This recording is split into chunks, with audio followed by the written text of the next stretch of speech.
बिहार विधानसभा का चुनाव सर पर है। प्रत्याशी पूरा दमखम के साथ प्रचार प्रसार में लगे हुए हैं, लेकिन अब यह लगने लगा है कि चुनाव से मूलभूत मुद्दे गायब हैं। अब ऐसा प्रतीत होने लगा है कि यह चुनाव हिंसक रूप लेते जा रहा है।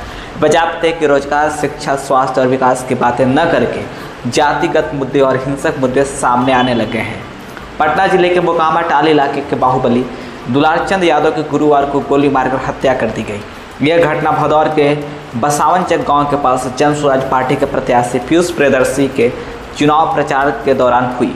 इस घटना के बाद पूरे इलाके को पुलिस और अर्धसैनिक बलों की छावनी में तब्दील कर दिया गया है। घटनास्थल पर आला अधिकारी कैंप कर रहे हैं।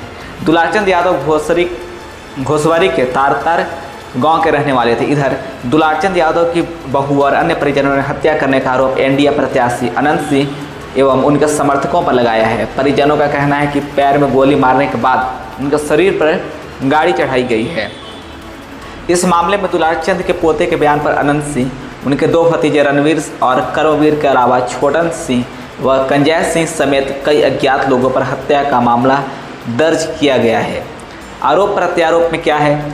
सारा खेल सूरजभान सिंह का है। यह अनंत सिंह का बयान है। दुलारचंद की हत्या के बाद अनंत सिंह ने कहा कि हम लोग चुनाव प्रचार कर रहे थे, रास्ते में देखा कि 100 से ज़्यादा गाड़ियाँ खड़ी हैं।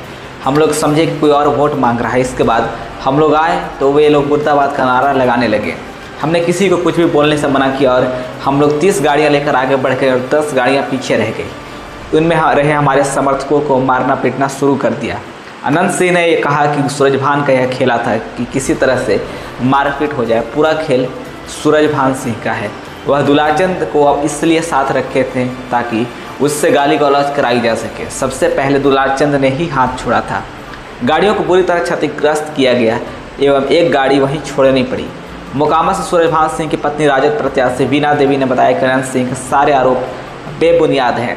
घटना के वक्त मैं मरांची में पैदल प्रचार कर रहे थे। मुझे एक बच्चे ने मोबाइल में दिखाया कि दुलारचंद की हत्या हो गई है।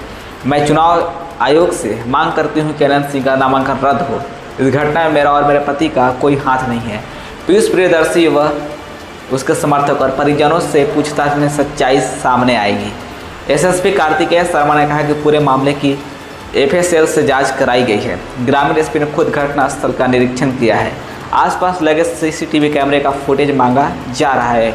पूरी जांच के बाद स्थिति स्पष्ट हो पाएगी कि दुलारचंद की मौत संदेहास्पद स्थिति में होना प्रतीत हो रही है। दुलारचंद पर हत्या, रंगदारी जैसे 11 संगीन मामले दर्ज थे। 80 के दशक में दुलारचंद का टाल इलाके में काफ़ी दहशत का साम्राज्य था। वे माओवादी विचारधारा का समर्थक रहे थे। 1990 में वह कोर्ट से जमानत के बाद राजनीतिक जीवन बिता रहे थे और हाल के दिनों में जन स्वराज के प्रत्याशी पीयूष के साथ चुनाव प्रचार कर रहे थे। दुलारचंद व अनंत सिंह के बीच पुरानी अदावत थी। 1990 में अनंत सिंह के भाई दिलीप सिंह के खिलाफ वे चुनावी मैदान में उतरे थे पर हार हो गई थी। कई दिनों से वे दोनों के बीच जुबानी जंग चल रही थी। 16 नवंबर 1991 को लोकसभा पंडारक स्थित मतदान केंद्र पर कांग्रेस नेता सीताराम सिंह की गोली मारकर हत्या हो गई थी। इस मामले में दुलारचंद समेत 4 को नामजद अभियुक्त बनाया गया था। हालांकि बाद में 2 लोगों को बरी कर दिया गया था। 2015 में बाढ़ अनुमंडल में हुए संजय सिंह हत्याकांड और 2018 में मोकामा थाना कांड 152/18 आर्म्स एक्ट में उनका नाम उभर कर आया था। हालांकि कई मामले में बरी हो गए थे, लेकिन पुलिस रिकॉर्ड में स्थानीय दबंग नेता के रूप में उनका नाम लंबे समय तक रहा था।